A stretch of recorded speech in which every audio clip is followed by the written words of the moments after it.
আসসালামু আলাইকুম ladies and gentleman. অনেক সময় আমাদেরকে শিক্ষার্থীরা বলে যে স্যার হ্যাভের আসলে আরো কত ধরনের ব্যবহার থাকতে পারে। কারণ হ্যাভ মানে তো আমরা বুঝি আছে, যে আমার আছে আই হ্যাভ সাম টাস্কস। আপনি বললেন আমার ইন্টারেস্ট আছে, আই হ্যাভ ইন্টারেস্ট, রাইট? তো একইভাবে আসলে আপনি বললেন যে আমার আসলে একটা অ্যাপয়েন্টমেন্ট আছে, আই হ্যাভ অ্যান অ্যাপয়েন্টমেন্ট। তো এটা ছাড়া আসলে হ্যাভের আরো কি ইউজ হতে পারে? দেখেন, হ্যাভের এত মাল্টিপল ইউজ আছে যে হ্যাভের 100 প্লাস মিনিংও হতে পারে। তো এটা অনেকের জন্য অনেকে মনে করে যে এটা তো একটা বিশাল প্রবলেম, এতগুলো আমরা কিভাবে মাথায় রাখবো? কিন্তু আজকে ক্লাসের পর এটা একদম পরিষ্কার হয়ে যাবে ইনশাআল্লাহ। এই হ্যাভ আপনাকে আসলে এটা লাইফ সেভিয়ার হতে পারে, কারণ এই হ্যাভ আপনাকে অনেকগুলো ঝামেলা থেকে বাঁচাতে পারে। কারণ একই শব্দের যখন অনেকগুলো মিনিং হয় তখন এটা আপনার জন্য আসলে একটা সুযোগ, কারণ আপনি ওই একটা শব্দ দিয়ে সবগুলো খুব স্মার্টলি ম্যানেজ করা শিখছেন। So let's get started. আপনি দেখেন আমি অলরেডি হ্যাভ লিখে ফেলেছি এবং তার অনেকগুলো উইংস আমরা তৈরি করে ফেলেছি। তা আজকে আমরা বোঝার চেষ্টা করবো, ফর এক্সাম্পল হ্যাভটা আমাদের কখন হয়। যখন, আজকের পরে থেকে মনে রাখবেন, যখন কোনো কিছুকে আপনি ভার্বার আকারে ফেলতে পারছেন না, কি দিয়ে আসলে ভার্বটাকে রেডি করতে পারেন আপনি জানেন না, তখন সেক্ষেত্রে আপনি হ্যাভ ইউজ করে দেবেন, সুন্দরভাবে কিছু না কিছু একটা মিনিং দাঁড়াবে। ফর এক্সাম্পল আমি যদি বলি লাঞ্চ, এই লাঞ্চ জিনিসটা কি আসলে এটা কোনো ভার্ব? কোনো ভার্ব না। তাহলে আমি যদি বলি আমি লাঞ্চ করি, আপনি তো বলতে পারতেন আই টেক লাঞ্চ, কিন্তু আপনি বললেন আই হ্যাভ লাঞ্চ। আপনি যদি বলেন আমি ডিনার করি, আপনি কি বললেন? I have dinner. আপনি বললেন আমি ব্রেকফাস্ট করি, আপনি বললেন আই হ্যাভ মাই ব্রেকফাস্ট। আপনি একই সাথে বললেন I have my breakfast with my friends, আমি আমার ফ্রেন্ডদের সাথে ব্রেকফাস্ট করি, আমি আমার কলিগসদের সাথে ব্রেকফাস্ট করি। আপনি সিম্পলি বলতে পারেন I have my lunch with my friends, I have my dinner with my friends. আপনি বলেন I have my breakfast with my family members. এই একইভাবে আপনি জাস্ট সিম্পলি এখানে হয়তো বা I, we, you, he, she, they, যাই বলেন না কেন, এগুলো দিয়ে আপনি নর্মালি বাক্য কিন্তু বানাতে পারেন। তাহলে সেক্ষেত্রে যে কোনো কিছু আপনি বললেন যে আমার একটা মিটিং আছে, আচ্ছা মিটিং কি কখনো ভার্ব? মিটিং যেহেতু ভার্ব না, এটার আগে আপনি ভার্বটা কি বসাবেন? অনেকে বলে আই ডু আ মিটিং, এটা খুবই পুয়ার একটা ইংলিশ হয়। আপনি এক্ষেত্রে যদি বলেন আই হ্যাভ আ মিটিং, কারণ আমি তো এখানে হ্যাভ লিখেছি, আপনি বলেন I have meeting with my colleagues, I have meeting with my friends, I have a meeting at 4 PM, আমার 4টার দিকে একটা মিটিং আছে, I have a meeting at 10 AM, আমার 10টার দিকে একটা মিটিং আছে। তাহলে মিটিং জাতীয় কোনো কিছু, তাহলে যেহেতু এটা ভার্ব আকারে না, সেহেতু এটাকে আমরা করে ফেললাম। আপনি বললেন যে আপনার কি ক্লায়েন্টদের সাথে কনভারসেশন হয়? আপনি বললেন yes, I have conversation with my clients. আপনি বললেন আপনার ফ্যামিলির সাথে কি কথাবার্তা হয়?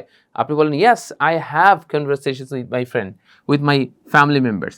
আপনি যদি অনেক সময় খুব ইম্পোজ করে, খুব প্রেশার দিয়ে কোনো কিছু বলতে চান, তখন আপনি বলতে পারেন আই ডু হ্যাভ। ঠিক আছে?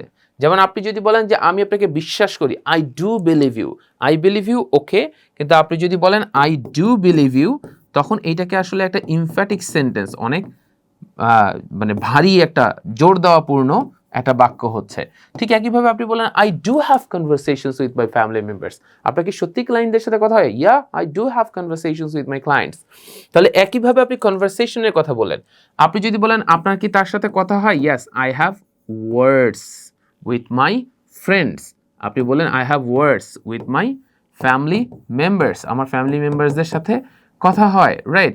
আপনি বললেন আমার মিস্টার আসলামের সাথে কথা হয়, আপনি কি বলেন? I have words with mister Aslam, mister XYZ। এইভাবে আপনি বলে ফেলতে পারেন।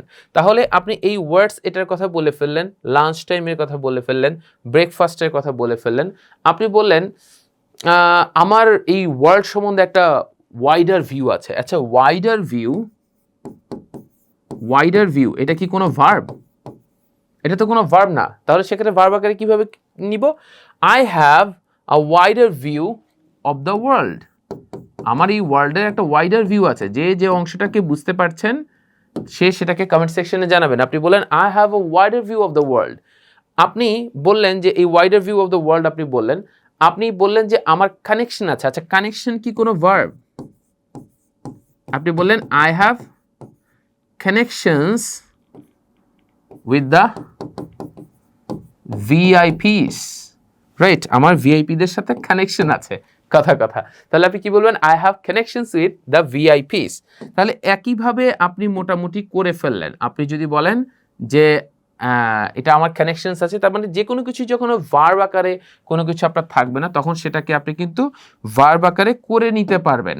আপনি ফর এক্সাম্পল বললেন যে আমার ডিসকাশন আছে, ঠিক আছে, আপনি বললেন I have discussions with MD sir, আমার এমডি স্যারের সাথে একটা ডিসকাশন আছে। আপনি কি বলেন? I have discussions with my, আচ্ছা ডিসকাস তো ভার্ব, কিন্তু ডিসকাশনস যখন আপনি বলে ফেলছেন, ডিসকাশন তো ভার্ব না, তখন আপনি সেটাকে কি দিয়ে ভার্ব করে নেবেন? হ্যাভ দিয়ে। সিম্পল একটা বিষয়। তাহলে একইভাবে আপনি কতগুলো হ্যাভ দিয়ে বাক্য এরকম বানাতে পারেন। আমরা চাই আপনারা কমেন্ট সেকশন আজকে ফুল করে ফেলেন একদম, হ্যাভ দিয়ে আরও বেশি বাক্য তৈরি করে, ভার্ব তৈরি করে। এটাই যদি পাস্ট ফর্মে হয়ে যায় লেডিস এন্ড জেন্টলম্যান, তাহলে বিষয়টা কি হয়ে যাবে? হ্যাড। ফর এক্সাম্পল আমি ডিনার করেছিলাম, আই হ্যাড ডিনার। আপনি বললেন আমি ব্রেকফাস্ট করেছিলাম, আই হ্যাড ব্রেকফাস্ট। আমি ব্রেকফাস্ট করেছিলাম সকাল 10টায়, আপনি কি বললেন? I had breakfast at 10 AM, right? আপনি বললেন আমি একটা মিটিং করেছিলাম, আই হ্যাড আ মিটিং। আপনি বললেন যে আমি যদি বলি মিস্টার শরীফের সাথে আমার একটা মিটিং হয়েছিল, আপনি বললেন I had a meeting with mister Sharif yesterday, গতকাল আমার শরীফের সাথে একটা মিটিং হয়েছিল। একইভাবে যদি আপনি বলেন যে হ্যাঁ আমার জায়েদের সাথে কনভারসেশন হয়েছিল, জায়েদ খানের সাথে, আপনি কি বলবেন?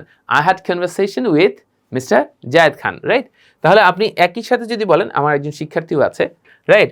তো সেক্ষেত্রে আপনি যদি বলেন আমার তার সাথে কথা হয়েছিল, I had words with him, আমার তার সাথে কথা হয়েছিল। আমার ওয়ার্ল্ড সম্বন্ধে একটা ভালো ধারণা ছিল, I had a wide view of the world, আমার ওয়ার্ল্ড সম্বন্ধে একটা ভালো ভিউ ছিল। তো এই একইভাবে পাস্ট ফর্মে হয়ে যেতে পারে। তাহলে এই প্রেজেন্ট এবং পাস্ট ফর্মে আশা করছি আপনারা কমেন্ট সেকশনে জানাবেন, এবং আজকের ভিডিওটি থেকে যদি উপকৃত হয়ে থাকেন সে ফিডব্যাক কমেন্টে শেয়ার করবেন এবং অন্যদের সাথে ছড়িয়ে দেবেন। মনে রাখবেন আপনার স্কিল ডেভেলপমেন্টের পাশাপাশি অন্যদেরও স্কিল ডেভেলপমেন্ট হবে আপনার ছোট্ট এই শেয়ার থেকে। একটা জিনিস মাথায় রাখবেন, নিজের স্কিল ডেভেলপমেন্টের সময় দিন, and have a very fantastic career. See you in the next video.